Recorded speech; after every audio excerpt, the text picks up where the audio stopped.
And Mike here with some important information as we're kind of trying to figure out what's going on, especially the 4th of July and this timing of this storm. Our families, our kids want to know. Yeah. They said, get right to it. All right, let's go. I'm thinking I'm actually optimistic about not a washout for the 4th of July. And I'm still thinking, no, we're not canceling anything just yet. Let's take a look at why. This morning, the new data overnight is still showing the main low. If it develops, may get a name, but I'm not really leaning toward a name at this point, but either way, we're still going to have a lot of rain. Flood threat, we've got the weather impact alerts through 4th of July, but keep in mind, if we get that low pressure that's going to wind up off the southeast coast in the Atlantic Ocean, that will make a difference for us. You see, it will wrap in a little bit of drier weather, which would keep us from a washout here in Tampa on the 4th of July. So that's what I'm watching. First things first, though, getting you out the door, the Wyndham Grand Clearwater Beach, Cam, and one of the areas that could see that shower this morning, but it's been very light. Notice we've got 77 degrees, so as you're heading out the door, we've got a few wet roadways, but great travel conditions. Nothing too heavy right now.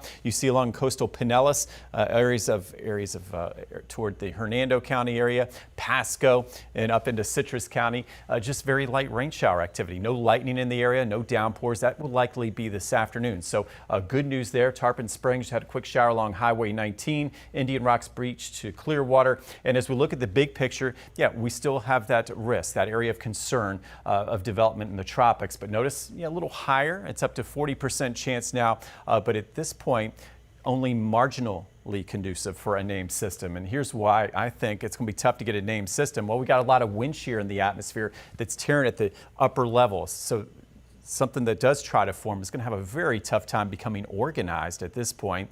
And the latest trends have been really most of your low pressure winding up off of the first coast, off of Georgia, off of Savannah and Charleston as we go towards Sunday and the second part of the weekend. So as we look at the European model, I mixed the European model with what I think is going to happen. So you see the front coming down. The reason why I have the tropical concern is we've got this front that'll stall in the northern Gulf and North Florida and off the Atlantic coast. So today we're going to see increasing downpours and a flood threat increase this afternoon into tonight. Notice what happens though on the 4th of July. This is very early, 4 a.m. I've got that low pressure forming off Jacksonville, off Mayport. That's important for us. That location's everything. So notice we still have some downpours, but on the backside, a little bit of drier trying to nudge into North Florida and Central Florida. So that's telling me we won't have a total washout for the fireworks and even the parade we may get in here. And then as we go through the weekend, low pressure just kind of hanging out off the southeast coast. We still have that stationary front slowly weakening. So we'll still have some rounds of rain, but the thinking right now is this.